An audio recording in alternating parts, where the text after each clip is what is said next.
Balai Atas Surabaya Gubeng. Oke, tepuk tangan.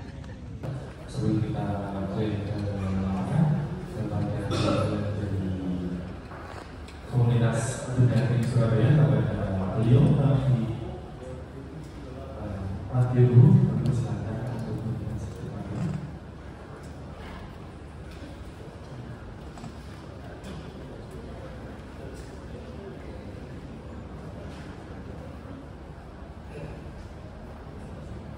Assalamualaikum warahmatullahi wabarakatuh. Selamat pagi, saya Devi ya. Semoga teman-teman nggak ngantuk di sesi sejarah ya. Saya akan tulis sejarah Balai Yayasan Surabaya Gubeng ya. Saya punya waktu 10 menit. Oke, jadi Balai Yayasan Surabaya Gubeng ini seperti tadi bisa dilihat dan sekilas itu memang sudah ofisialnya berdiri di tahun 1912. Tapi wacananya itu sudah digagas di tahun 1909. Lalu fisiknya dikerjakan di tahun 1910. Namun karena bengkel ini memang sudah bisa dipakai ya, tahun 1911, artinya ada beberapa bagian-bagian bengkel yang memang sudah bisa dipakai karena urgensi pada saat itu, maka 1911 itu bisa dipakai ya. Tadi 1912 itu sebagai officialnya ini rampung semua dikerjakan oleh staf Spoorwegen atau SS. SS ini ibaratnya kalau zaman sekarang itu KI-nya zaman Belanda ya, itu dipunyai oleh pemerintah kerajaan Belanda pada saat itu. Lalu kenapa ada Balai Yayasan Surabaya Gubeng? Jadi dalam lingkup sejarah kereta api di Jawa Timur itu Surabaya itu jadi titik nolnya atau ground zero-nya pembangunan jalur kereta api yang ada di Jawa Timur. Itu pertama kali pakai pembangunannya ada dari Surabaya menuju ke Pasuruan, itu dibuka tanggal 14 Mei 1878. Lalu tahun 2009 itu bisa tembus ke Malang itu via Bangil. Itu seperti yang jalur kita lihat sekarang, itu masih existing sekarang. Itu mulainya tahun 78. Tapi bengkelnya itu juga tetap dipusatkan di stasiun Surabaya Kota Semut. Jadi dulu ada depo induk, depo lokomotif itu atau tempat penyimpanan lokomotif atau garasi lokomotif itu ada di Surabaya Kota atau Semut, stasiun Semut. Lalu juga ada bengkel yang sederhana itu juga dari Sumut. Nah, di tahun 1882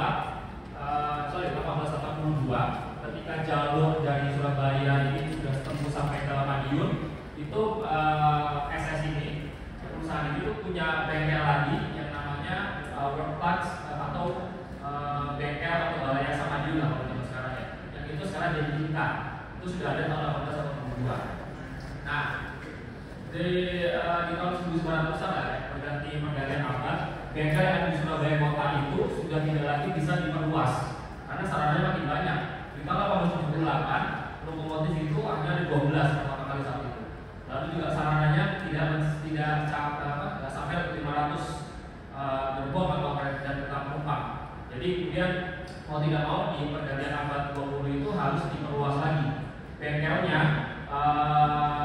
Bengkelnya itu dipindah ke Surabaya Gubeng pada saat itu. Terus depo induknya itu ada di Cidotomo, itu dibuka tahun 1923. Nah, sejak zaman Belanda memang fokus atau konsentrasi kerja di Balai Yayasan Surabaya Gubeng ini memang sudah hanya mengurusi kereta-kereta penumpang dan gerbong. Dulu gerbong barang juga dilakukan di sini. Karena sebagaimana kita ketahui, kalau memang googling sejarah kereta api, dulu itu tidak hanya punya pemerintah aja yang ada dalam pengelola jalur, tapi juga swasta.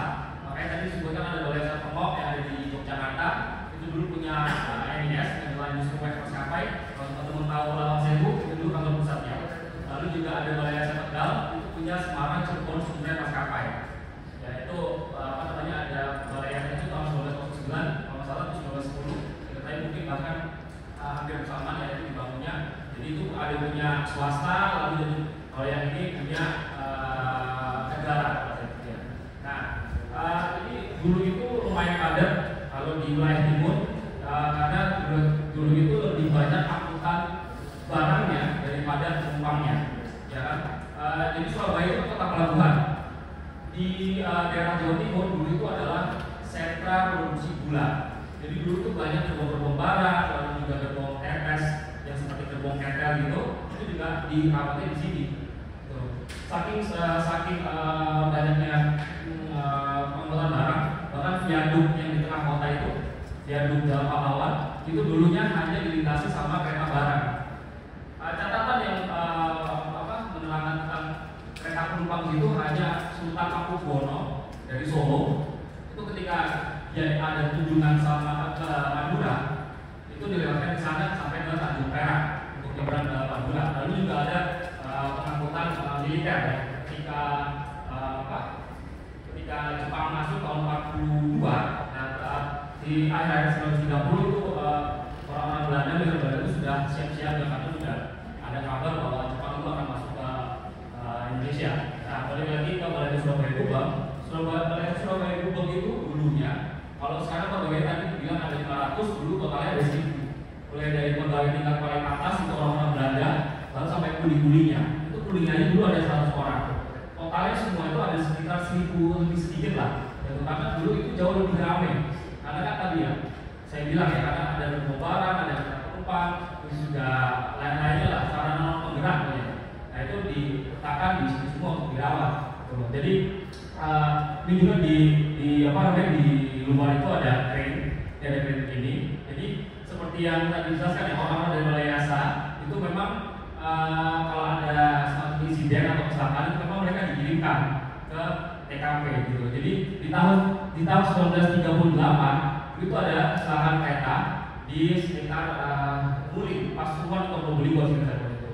Itu gara-garanya pada saat itu ada sebuah kali itu banjir bandang sehingga jembatannya runtuh, keretanya yang bawa tetes tebu dari Jati Probolinggo itu ikut anjlok semuanya. Jadi terus kemudian kren itu dibawa sebagai evakuasi karena jatuh semua kan.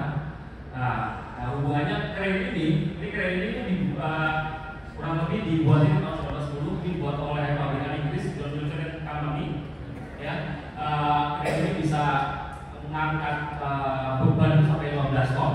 Nah, sarana ini itu manual ya, digunakan oleh tangan oleh tangan manusia. Ini beda sekali dengan si kren Cibomong yang ada di Manggarai. Itu dia udah pakai tenaga uap. Nah, kalau ini tetap kalau ke mana-mana itu tetap diseret pakai lokomotif. Tapi kecepatan maksimalnya cuma 50 km per jam. Ya kan? Dulu ada gerbong datangnya dulu jadi satu kesatuan ini karena dulu ada belalainya ini harus diturunkan ketika dibawa ke lokasi kecelakaan atau dijalankan di lokomotif. Lalu ini pensiunnya kurang lebih di pertengahan 80-an. Saya masih ingat saya pernah lihat foto keren ini evakuasi kecelakaan di Andes tahun 82 itu di mana dia evakuasi lokomotif BB 201 sih saya dan beberapa kereta penumpang lah waktu itu ada insiden dengan truk ya. Jadi terjadi crash di situ sama truk, makanya kereta ini dibawa ke daerah Andes. Jadi kereta ini dulu kalau misalkan lagi ada insiden terus dipanggil biasanya bawa juga dengan kereta penolong ini biasanya di sini tuh ada perkakas untuk evakuasi kecelakaan gitu. Nah, kalau dilihat juga dari segi bangunan, ini memang bangunan yang baik ada di Balai Yasa Gubeng ini memang tetap bertahan sebagaimana mestinya. Cuma memang kalau di dalam interiornya itu sudah berubah ya, itu sudah berubah karena menyelesaikan zamannya. Nah, tapi di sejak dulunya Balai Yasa Surabaya Gubeng ini memang sudah pakai alat alat-alat atau perkakas itu yang sudah bersumber dari kelistrikan atau elektrik kayak gitu. Dan itu sudah modern di zamannya. Kalau untuk yang paling modern dan paling besar itu ada di Balai Yasa Manggarai. Nah, itu paling besar se Asia Tenggara pada zamannya. Itu dibukanya tahun 1919 atau 1918 sebelumnya. Nah, yang sebelum itu ada Balai Yasa Surabaya Gubeng. Jadi sebelum Perang Dunia Pertama itu SS bangun atau Stasiun itu bangun bengkel modernnya di Surabaya. Dan setelah Perang Dunia Pertama itu berakhir, itu Manggarai yang dibuat. Nah, untuk Jawa Timur di era Hindia Belanda itu sebenarnya juga ada bengkel yang lebih kecil itu di Jember. Tapi kemudian ketika the Great Depression itu ada di tahun 1930-an, kemudian bengkel itu karena efisiensi ditutup. Pegawainya semua dipindahkan dan di situ juga dipindahkan beberapa ke bengkel-bengkel yang masih bisa berdiri. Jadi ada bengkel yang ditutup itu nggak cuma di Jember waktu itu, ada bahkan juga ada di Purworejo. Itu Purworejo itu dipindahkan bengkelnya ke Lahat beserta orang-orang pekerjanya, makanya di Lahat itu kemudian kita bisa tahu bahwa ada orang-orang Jawa di sana karena boyongan semua sama orang-orangnya. Terus juga ada bengkel Balai Yasa di Bandung dulu ada, itu ditutupnya tahun 35 atau 36, itu sekarang sudah jadi Depo Lokomotif Bandung. Karena Depo Lokomotif Bandung itu baru dibangun tahun 39, terus dibukain sama tahun 1940. Nah, jadi sekian kayaknya penjelasan dari saya. Mungkin nanti kalau ada pertanyaan kurang jelas mungkin nanti bisa ngobrol lagi sama saya. Karena waktunya mepet juga, kayaknya teman-teman pengen ini udah pengen keliling-keliling. Sekian dari saya, terima kasih.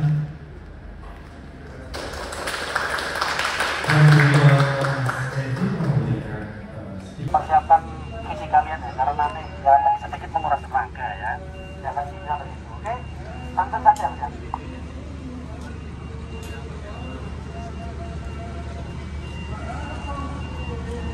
Oke, terkait foto dan video teman-teman silakan download, tapi untuk konsumsi pribadi ya teman-teman ya. Kan sekarang lagi ada proses pekerjaan, ini kan dapurnya kita ya, jadi apa namanya, mohon dihormati ya untuk menjaga privasi. Untuk melakukan perawatan di pada saat program ini. Oke, lanjut teman-teman. Oke, di sebelah kanan kita ya, ini ada bangunan heritage ya, peninggalan zaman Jawa.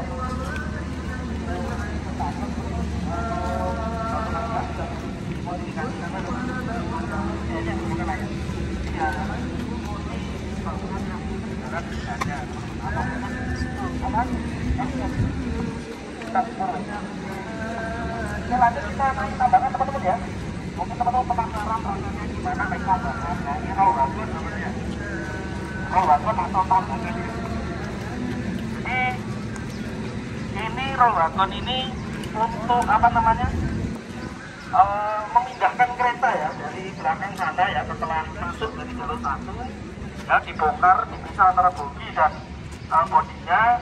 Untuk selanjutnya rangka atas atau kereta atau bodinya itu dibawa ke los kerja unit kereta tinggi atau rangka atas teman-teman. Silakan masuk ke tambahan kita apa namanya? Ayo Pak. Silakan masuk semua. Ya, nanti roll ini akan mengantar kalian ke sana ya.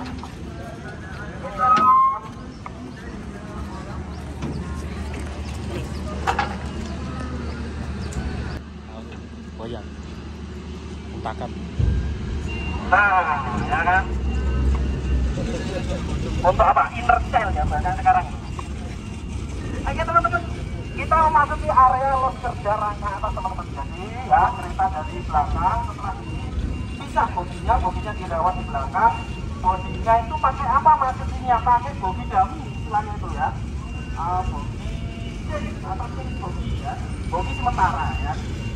Jadi bogi-bogi ini yang pakai sementara atau yang tidak terpakai buat apa namanya, perpindahan arahan dari belakang ke depan ini teman-teman. Oke, di sebelah kanan ini merupakan salah satu program modifikasi ya yang dilakukan dari kantor pusat kepada Balai Atas Surabaya, yakni kereta panoramik generasi ketiga ya, sebelah kanan, silakan dilihat sebelah kanan. Nah itu. Jadi itu sama aja. Yang dua kali itu adalah pemeriksaan pengalaman perjuangan panjangnya atau 2 tahun. Terus juga itu pertama pemeriksaan perawatan yang tepat atau tidak. Artinya ibaratnya ini pengalaman berat ya, lokal ya, berat ya, lokal ya, termasuk itu apa itu dokter dan semua.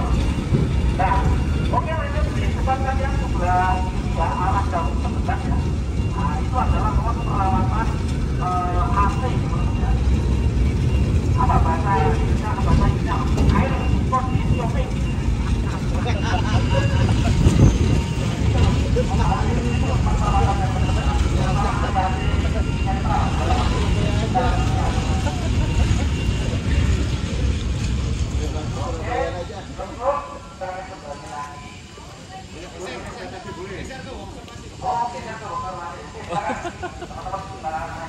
Ya, atau di unit kereta ini terdapat 44 los atau 44 jalur ya. digunakan untuk parkir kereta, teman-teman ya.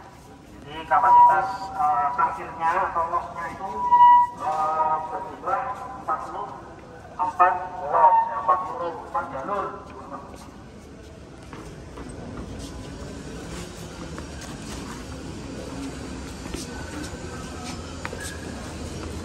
Untuk rata-rata kita pada program dari kantor pusat ya, atau perawatan di Balai Kantor Surabaya Gubeng ini per tahun kemarin itu kita sudah mengerjakan 360 kereta ya. Itu teman, 360 kereta dibagi 12 bulan ya. Oke, silakan masuk lagi ke tambangan teman-teman. Ya, tambangan kita nyebutnya tambangan atau bisa disebut apa namanya roll wagon gitu ya. Ya kalau orang Surabaya nyebutnya ya tambangan gitu aja ya. Pada kali ya, ya kan? Oke, bercanda teman-teman ya, biar nggak terlalu serius kalian ini ya. Oke, silakan teman-teman naik ke tambangan, kita kembali lagi ke utara ya. Oke, silakan Mas jalan.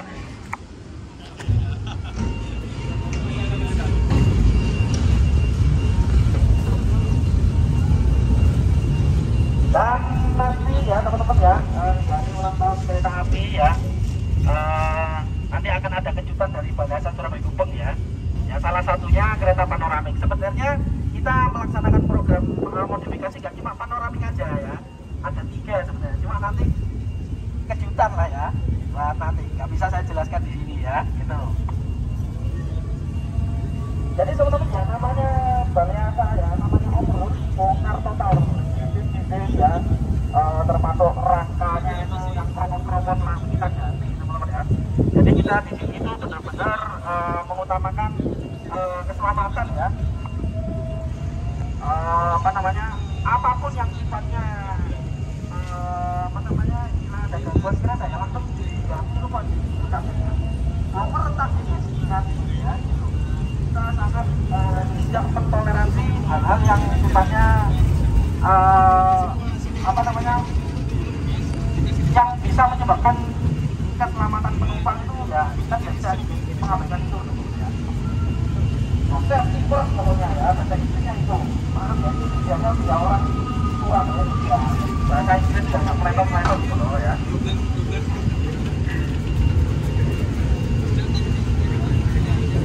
Oke teman-teman, di sini mahasiswa ya, teman-teman mahasiswa bisa ya kalau kalian pengen mengajukan magang maupun apa namanya ambil sampel buat tugas akhir mungkin ya. Nanti silakan hubungi langsung ke pihak SDM teman-teman ya, yang mengurus. Jadi banyak ya kita ini dari mahasiswa-mahasiswa ITS, UNER, termasuk apalagi dari Politeknik Perkereta Madiun itu magang dan tugas akhirnya begini ya. Jadi boleh silakan ya. Banyak isu-isu yang mungkin bisa kalian jadikan untuk ya. Dan juga apa namanya tugas akhir.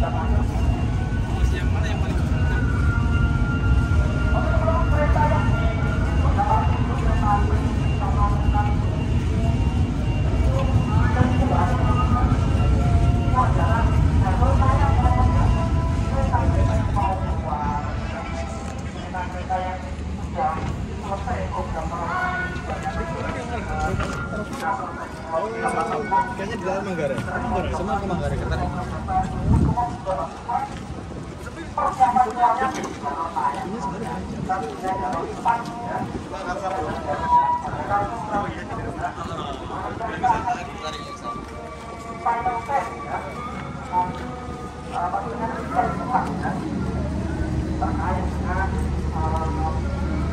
apa namanya tekniknya ya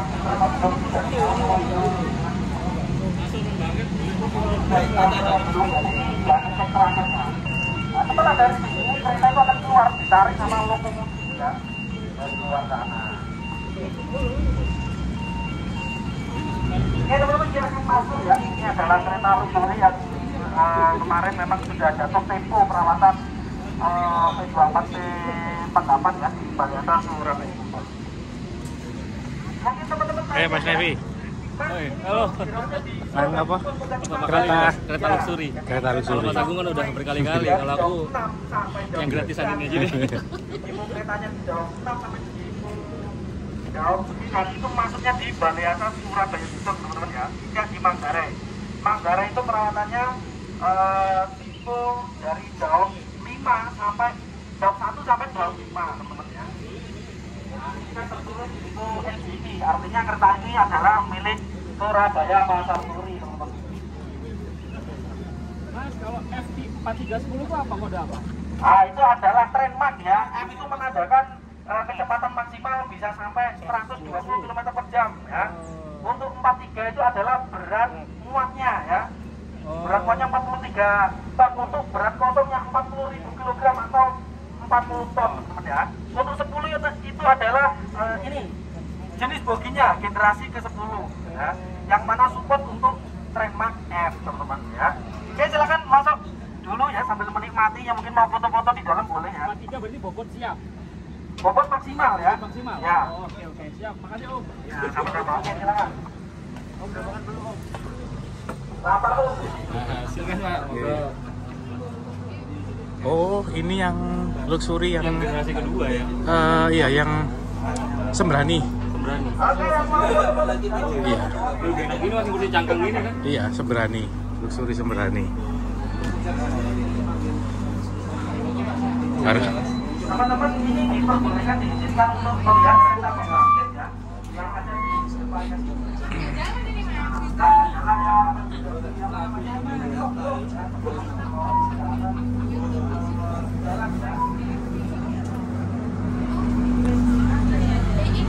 Ayo Mas, saya foto sebelah belakang.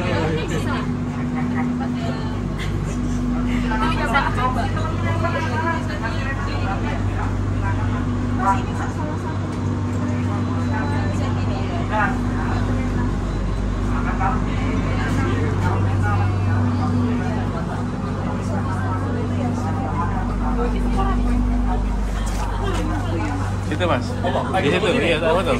Visi Mbak ya. Boleh foto sih enggak? Thank you.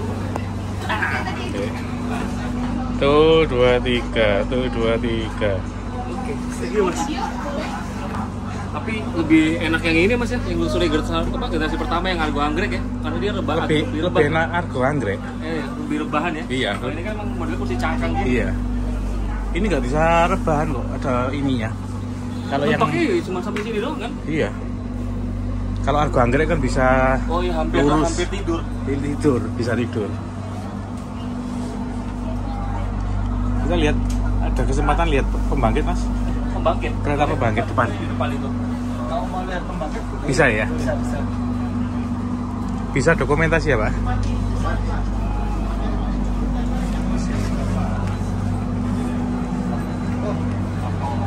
Oh udah. Bisa Pak, mau ke kereta pembangkit ya? Ya, silakan yang sedang menikmati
Ini kalau hitungan kapasitas megawattnya berapa megawatt, Pak? Ini dapatnya 500 kVA. 400 kVA. Hitungnya berapa ya? 500 kVA dapatnya satu kVA itu sampai 1000 watt. 1000 watt. Sama 1 kVA. 1 kVA 1000 watt. Ini berapa 500 kVA? Berarti 500 megawatt. Jadi kalau dibuat pembangkit ini S1 pun sampai 10 kereta. Masih kuat ya? Kalau rumah pun mungkin sampai 17 rumah. Yang rumah 5 kW gitu ya.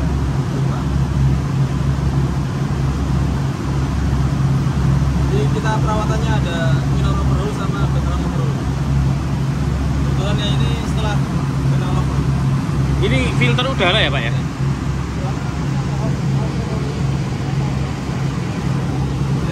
kalau minor itu 10.000. Kalau general itu sampai 20.000. Beda lagi. Jadi JJ itu sendiri dengan P24 dan pembangunan kereta. Jadi JJ itu ada MO sama GO, sedangkan kereta itu ada P24 4 bedanya kalau JJ dia pakai jam. Kalau kereta pakai tanggal tuh, lampu. Kalau misalkan yang sekarang berarti untuk eksekutif itu untuk 10 kereta ya, Pak ya? Di lebih dari 10 kereta? Mungkin harus nambah. Harus nambah ya? 10.000 jam. Kalau jam tidak. Buatan MTU.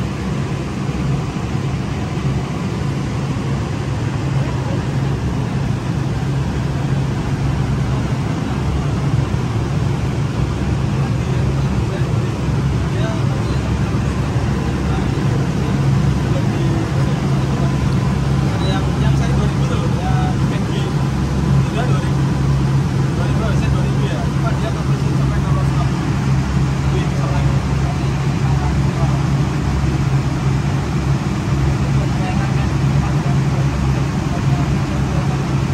juga bisa. Ini namanya apa, Pak? Untuk exhaust ya? Exhaust benar. Exhaust. Jadi pembuangannya Pembuangannya ke atas. ada dua sih, dia ada knalpot atau knalpot. Nah ini riset udara luar segar ya. Ada filter udara, ada filter oli.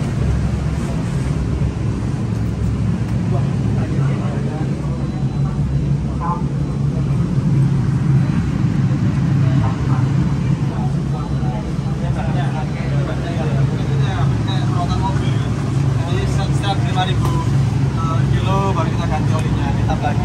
Ya, nanti sama perawat mobil sih kalau JZ itu sebenarnya.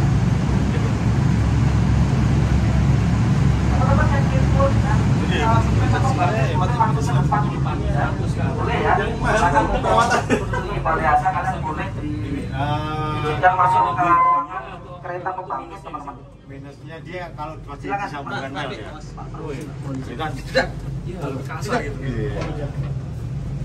Nah teman-teman yang kepo silakan langsung ke depan saja melihat mesin gensetnya ya. Bisa pakai genset juga. Oh ya ini itu 380. Memang kereta-kereta yang karena ini dites semua. kecepatan enggak. Ini termasuk di aliran listrik yang dites semua jam. Apa fungsinya? Iya dari listriknya biasa.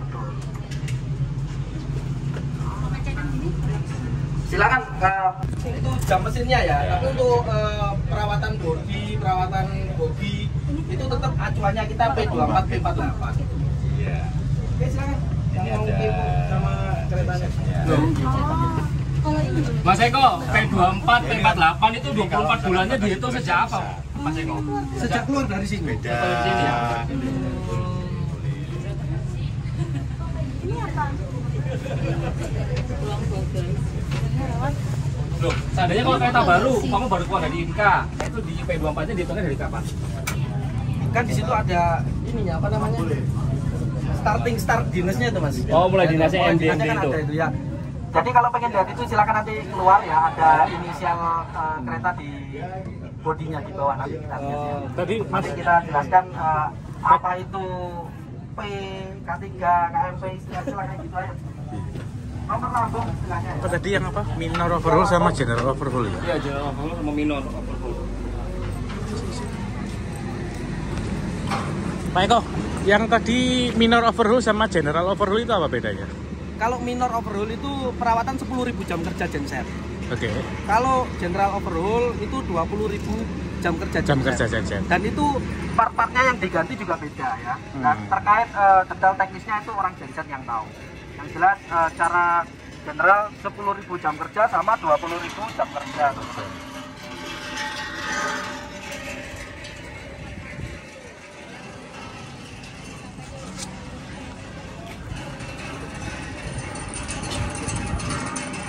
Oke teman-teman, mungkin di kereta ada yang kepo sama tadi ada pertanyaan ya, Pak Eko, ya itu kereta terhitung P24 sama P48 nya itu terhitung dari mananya ya? Terhitung kalau kereta sudah jalan setelah masuk dari Balai Asa, ya dihitung mulai dari keluar dari Balai Asa. Misalkan ini, ayo kita ke sini. Nah ini ada nomor lambung teman-teman ya. Nah ini jalannya inisial lambung. Nah ini kita lihat. Mungkin kalian sering lihat ya, ini tulisannya P01911 YK ya. Terus ada apa ini ACTS ya 220. Oke, saya akan menjawab. Teman-teman tadi tanya, Pak Eko, P24 dan P48 nya terhitung mulai kapan ya kan? Nah ini kita lihat ya, P24 SGU ya, ini tanggalnya kita lihat. Nah tanggal 9 bulan 5 2025 gitu. Jadi terhitungnya nanti P48 nya jatuh temponya kan 2 tahun ya, per 2 tahun ya. Ini P48 yang akan datang ya, YAD itu yang akan datang ya, yakni tanggal 9 bulan 5 2027. Terus ini ada kolom-kolom di sini ya, ada pemeriksaan ya 2025, 2026. Ini yang melaksanakan adalah teman-teman sarana dipo, teman-teman ya, dipo kereta ya. Itu nanti yang mengisi ini pasti nanti kalau udah jalan dari sini ini pasti penuh, ini ada tulisannya kayak gini. Nah, gitu teman-teman ya. Nah, terus Pak Eko, terus kereta yang habis dari Inka ya, P24 dan P48 nya masuk Balai Asa kapan ya? Terhitung MD ini ya teman-teman ya. Mulai dinas ya. Mulai dinasnya tanggal 26 bulan 5 2019. Tapi biasanya kalau kereta baru itu masih perawatannya garansi Inka ya. Gitu. Untuk P24 nya. P48 udah pasti masuk di SGU. Itu teman-teman ya. Nah, mungkin yang ini teman-teman pasti udah tahu ya, P itu pembangkit ya, 0 itu adalah tanpa penggerak ya, 19 itu adalah tahunnya ya, tahun pembuatan ya, gitu. Untuk 11 ini adalah nomor urut serinya ya, seri yang keluar dari Inka. Nah, YK ini menandakan adalah kereta ini milik Dipo Kereta Yogyakarta ya. Terus ini ada apa ini Pak Eko? ACTS 220 380 ya. Jadi ini adalah TS ada tegangan sumber ya. Jenisnya AC kan, listrik kan ada AC ada DC ya. Nah ini adalah listrik dengan sistem AC ya, tegangan listriknya dengan sumbernya 220 per 380. Oh gitu dong. BK itu apa? Berat kosong ya. Berat kosongnya adalah 40.500 kg atau dalam tonase 40,5 ya. Gitu. Terus ya, tadi ada yang tanya tadi ya, Pak Eko itu yang di pojok pintu itu apa? F4310 ya kan? Nah itu adalah trademark teman-teman ya. F itu adalah menandakan kereta ini bisa dioperasikan pada kecepatan maksimal 120 km per jam ya. Terus 43 itu apa Pak Eko? 43 itu adalah berat muat ya. Berat muat adalah maksimalnya 43 ton ya. Untuk 10 itu adalah jenis boginya ya, generasi ke 10.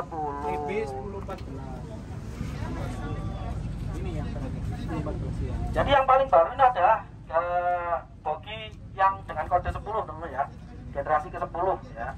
Nah ini yang dipakai ini. Pegas primernya beda ya. Nah ini pegas primer kan ini kan. Nah kalau biasanya yang bogi-bogi TB ya, yang trademarknya D ya, itu biasanya pakai spiral spring ya, pakai spiral kayak ini. Apa namanya? Primer, bekas buku. Oh, bekas Sekunder. Jadi kalau pegas primer itu adalah yang di roda itu ya. Pegas sekunder itu adalah yang menopang bodi kereta, teman-teman ya. Ketika jalan itu yang mana biasanya? Yaitu ketika ini roda bergeseran kayak gini ya, jalur belok ini pasti udah bunyi cip gitu pasti ya kan. Gitu. Terus nah gitu. Kalau terdengar dodot biasanya rodanya pengereman. Jadi kalau sistem pengereman itu dia menurunkan tekanan angin yang ada di dalam pipa, dibuang dulu, nanti dia akan mengerem. Roda ini kan pasti aus Pak, itu berapa tahun?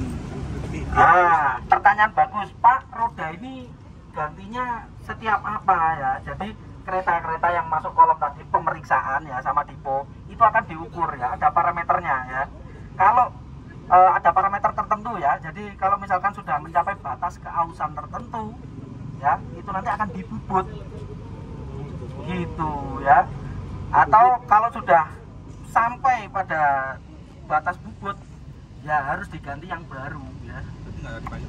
Nggak dipakai lagi ya, dibuang ya. Nah itu loh, kelihatan nggak ya? Nah ini untuk ngerem. Jadi yang disebutkan ini untuk ngerem. Silakan menunduk. Iya.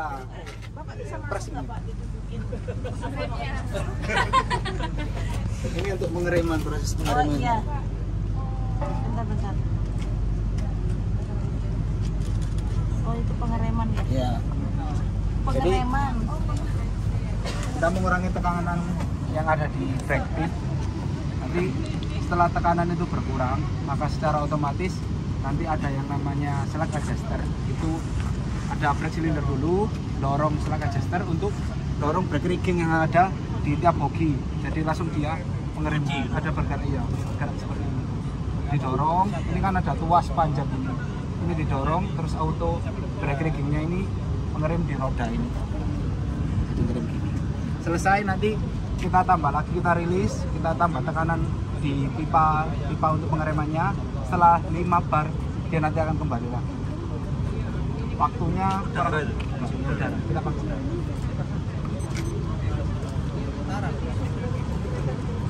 Berarti kalau misal kita naik ekonomi bunyinya udah cucu itu berarti harusnya servis kan Pak? Apa karena Ya apa? Pertanyaan bagus. Emang bunyinya gitu ya? Pertemuan antara pergeseran antara roda ya, roda kereta yang benar-benar di besi ketemu dengan rel yang besi juga ya, menimbulkan bunyi ciat-ciat teman-teman ya. Itu jadi bukan berarti masuk perawatan ya, emang gitu, besi ketemu besi kayak gitu ya. Apalagi kalau jalurnya belok. berarti Ya. ada perbedaan antara luxury dan ekonomi dong Pak? Ada boginya beda. Secara kecepatan? Ya sama. Bunyi itu yang bikin kangen kan gitu ya. Gimana? Cukup? Ada pertanyaan lagi? Curhat ya Sudah Pak? kita geser lagi ya. Oke. Lagi ya. Nah, itu tadi adalah bel jam istirahat di Balai Desa Surabaya Gubeng ya. Pertanda waktunya istirahat.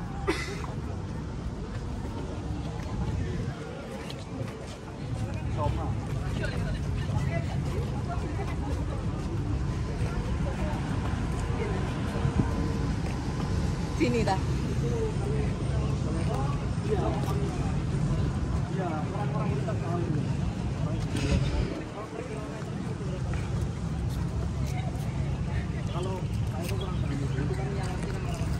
Berapa jenis sarana? Oh iya. Jadi disebutkan ada beberapa jenis sarana kan. Ada lokomotif, ada kereta, ada gerbong. Untuk perawatan lokomotifnya itu ada di Balai Asal Yogyakarta. Yang atas, yang depannya kereta. Ya, yang narik kereta itu namanya lokomotif. Gerbong. Ini namanya kereta. Kereta itu untuk ngangkut penumpang, sedangkan gerbong itu untuk barang. Oh, kayak tulisan kargo gitu. Ya. Baru tahu. Kalau kereta itu untuk penumpang. Kalau kita mau naik bilangnya gerbong berapa? Itu karena Kayak kita bareng gitu loh.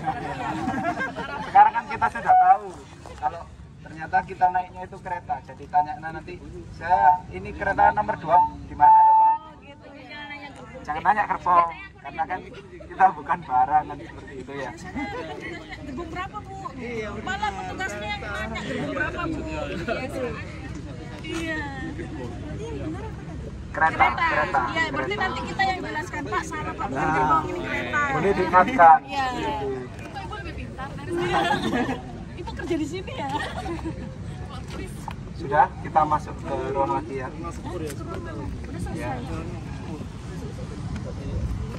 Oke, sudah cukup teman-teman ya, karena kita tidak bisa ke belakang ya, karena memang belakang itu ada perawatan pengereman dan bogi ya, termasuk juga bumbu roda ada di belakang ya, itu memang terbatas areanya ya. Betul ya, kalau ada pengunjung memang kita arahkan ke lot kereta saja. Kecuali open house.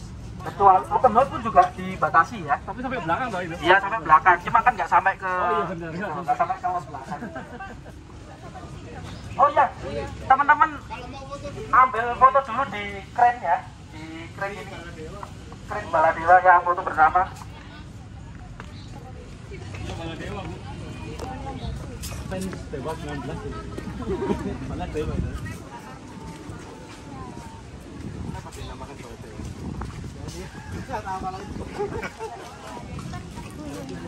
Mungkin ada ya filosofinya dulu istilahnya dari situ lah. Jadi Baladewa, filosofinya Baladewa. Ini orang teman siapa tadi mas siapa ya, paham sejarah betul ya. Pak itu nggak bisa setel itu ya. Ini tadi ya namanya Kren Baladewa. Dulu waktu masih aktif ini namanya Kumbokarno. Kumbokarno itu ya dari mitologi Jawa lah, ya kan. Nah Kumbokarno itu, kemudian ini kan pensiun. Kumbokarno kemudian diturunkan untuk kren yang lebih modern, itu yang ada di Kertapati, Sumatera Selatan. Nah kalau ini tadi saya ulangi lagi, ini dibuatnya kurang lebih tahun 1910, ya terus operasionalnya juga sama di tahun tersebut. Lalu itu ini ada plat pabrikannya, ya John Wilson and Company itu, terus Engineers ini aslinya punya kembaran di depo Loko Jember, di depo lokomotif Jember. Ini aslinya ini punya gerbong datar di mana itu buat untuk untuk pangkuannya ini, belalainya kren ini. Ini dulu ada gerbong datar yang nyambung sama ini untuk pangkuannya itu, karena ketika di bawah posisinya nggak seperti ini. Kalau di bawah seperti ini bakal jatuh karena kan nggak seimbang. Apalagi ini dipacunya bisa sampai 50 km per jam kan. Oke, teman-teman, mari kita foto bersama ya, sebelum kulit yang putih menjadi hitam ya kan. Kalau Pak Eko sudah hitam dari awal ya. Ini kasihan yang ini, cewek-cewek yang perawatan ini ya. Kalau laki-laki memang harus hitam ya. Silakan foto.